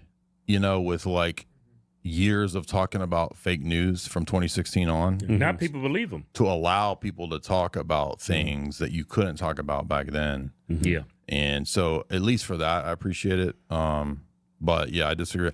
I love what he's doing in terms of economics, Bitcoin, all that stuff. I like what he's been saying more recently in regard to Israel, not Netanyahu, but definitely there's some kind of internal struggle going on. I don't know exactly what's going on. Would you label that what's going on in the Gaza Strip and the Palestinians? Would you call that a genocide or ethnic cleansing? Well, I think early on, Netanyahu himself referenced Amalek, which is what I was getting at earlier, where he was saying that we have a duty, and he cited, I think, Isaiah or Ezekiel, I forget what text he cited, but early on he said, we have a duty to get rid of Amalek. And then again, if you look up what that is, it's basically anyone that criticizes nation state of Israel. So that could be me and my brother. Anybody, all of us, right? And I think in strict rabbinic Judaism, they believe that they have a duty to enforce the Noahide laws eventually. Most of them think that when the Messiah comes, the Messiah will enforce the Noahide laws on the Gentiles, and then the Jews get to basically be, the pimps of the world. Well, a lot of people. Yeah, that's it right there.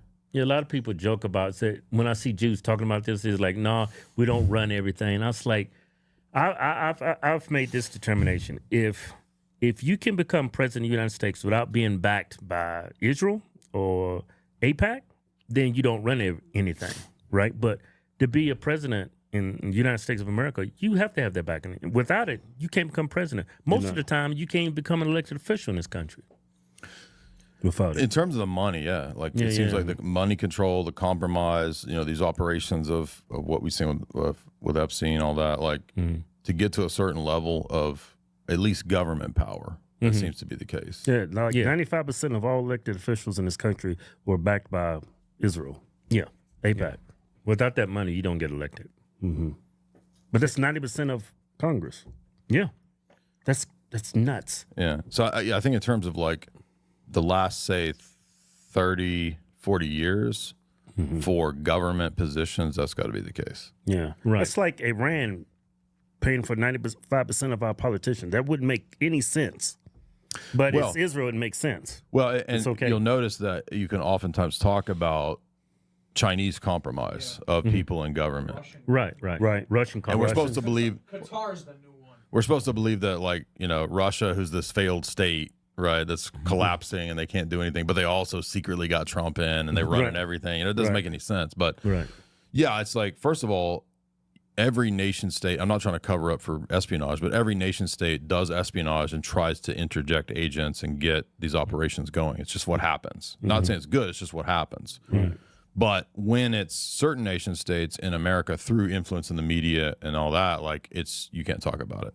I mean, Ostrovsky says that in his book. He said in 1990 that when he published his book, any publisher that would talk about his book would get shut down and called anti-Semitic. That's crazy. In 1990. When he himself wrote the book. Yeah. If anyone reviewed the book, they were called anti-Semitic. That's power. Isn't that crazy? Yeah. In 1990. Yeah. They do have a lot of power and influence over our government and our people. I mean, it's a lot of people have been banned to be on the internet, have a bank account just because they criticize Israel.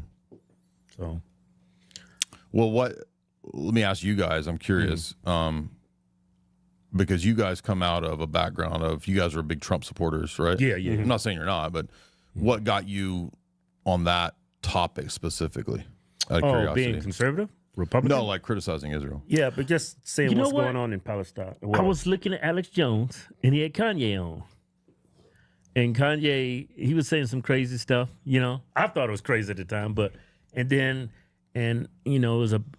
was trending in my algorithm, and I kept seeing these people come up. Free Palestine, free Palestine, free Palestine. Why do these people keep saying it in the Palestine flag? And I started doing research, and I found a Jewish lady who lived in Palestine. She said her passport. It's an old video, 1950. Yeah, 1940. She said all our passports said Palestine. So I started digging deeper and deeper and deeper, and I had other people come on, and I listened to other people. I was like, and I see the drone footage of Gaza and the West Bank, and I was like, man, this is nuts. And then just lately, Candace shared some tweets of a politician who's running for office. I think he's backed by Trump, where he shows a dead baby, and he's mocking a dead Palestinian baby.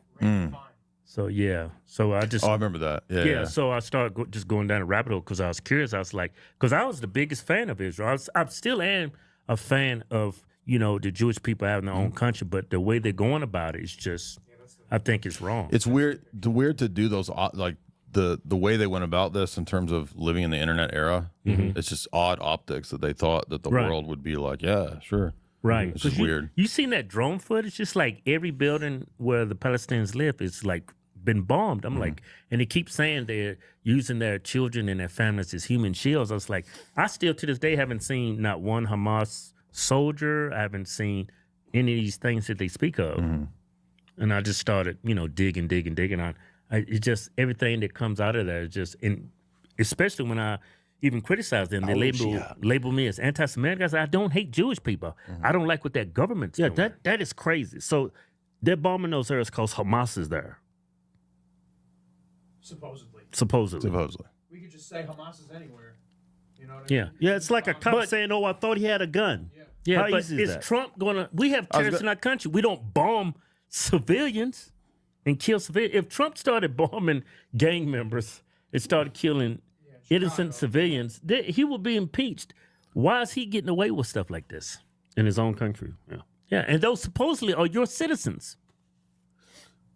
Well, I was supposed to have a debate with a guy who was defending this position and this stuff, and he was like, you have a moral duty to do this when Israel's in trouble. And then people were like, well, do we have a moral duty to do that to then everybody in trouble? Right. So we should be literally just bombing everyone anywhere when someone's in trouble. It's like just weird mental gymnastics to make all this stuff work. Yeah, I mean, you have the response. You have the right to go seek out terrorists in your country. Yeah, but you just don't bomb people's houses because you think there's a terrorist in there. You go in, you arrest them like normal sane societies do. Get a search warrant. Yeah, get a damn search warrant. Well, I have a warrant for your arrest. Yeah, we don't bomb illegal aliens in our country. It just don't make sense. And it was weird too. Is that was happening under the Obama administration too. Remember back when Obama, like 2012-ish, and Obama was getting a lot of flack because they were just drone bombing weddings because there might be a terrorist. Well, we got to bomb them. Got to take them out. My wife Michael says I got to bomb them. Take them out. You know what I mean? Yeah, there might be a terrorist there. So we came out and was like, when we started finding all this information, we shared it with our fans. They blew up. They were pissed. They're mad. Yeah, it's like, you guys are like, so anti-Semitic. They would say this. Hold on. I thought you were Christian. Yeah. Okay, so every time I hear this, it just maybe it's the Spurg in me. It bugs me because, like, to be a Semite, to be a Shem, descendant of Shem, doesn't that also include Arab peoples? Yes. Right. Yes. It's just so stupid. Semitic It's people or Muslims. It's like they hijacked that term to only fit their agenda. Like the word Israel, right? So I feel like I'm not crazy anymore. Somebody agrees with me. Yeah. But Republicans don't. Well, I think a lot of Republicans are starting to open their eyes up to it, though. Yeah, and a lot of Republicans were also indoctrinated through a lot of this evangelical deception, church Schofield stuff, where they were taught. I was raised Baptist, so like I was raised thinking all that end times John Hagee stuff is what the Bible's talking about, and then I read Galatians 6. Paul says the church is the Israel God, not the flesh nation state of Israel. And then you read Galatians 3 and 4, and he says that the only way to be a son of Abraham is to be in Christ. That's the only seed. Right. There's no other seed. There's no being a seed of Abraham that counts, right? Genetically for salvation, right? So all the Jews and Muslims, they're going to hell. Well, to be a seed, right? The promise, Paul's arguing in Galatians 3 and 4 that the promises to Abraham, because remember, Abraham's a Gentile. A lot of people forget that, right? He's the first of the Jews, but he's a Gentile convert, even in Judaism. And Paul's arguing that in Genesis 12, 15, 17, and 22, all those key chapters when God's interacting in this covenant relationship with Abraham, that the covenant has always been in Jesus Christ, even back then, because the seed that's promised in those chapters is Jesus. Jesus is the seed. That's Paul's argument in Galatians 3 and 4. And if that's true, we're all Jews. But spiritual Jews are Christians. Yeah. Neither Jew nor Gentile. Right. You are all in Christ, and you are the seed in that chapter, Galatians 3, yeah. So do you think Trump is starting to distance himself from Netanyahu? Whether it's political or whether they really just don't get along, or, because there's been these stories that he kind of stabbed Trump in the back a few times in the last several years, and he's, they won't pick up the phone. That's like, I don't know there was some drama about that like a year or two ago. So I think that eventually, look, when a people group is so belligerent and acts like a cult, and I think rabbinic Judaism is a cult. It's kind of like any other cult. I mean, if you're like putting string up so you can walk outside to get around the Sabbath, right? That's like a cult, dude. It's weird. Yeah. So, they make up their own rules. Yeah, I think eventually it's gonna sour itself. You know what I mean? So I think that probably it was a matter of time before these friendly relationships sour, because they do blackmail on everybody. And once people start figuring that out, it's like, right. You ever see Jews like try to kosherize their kitchen and they use a flamethrower to like burn all the... So we begin by koshering the floor. That was just a joke. But why are we running a flame throughout a kitchen that is already kosher?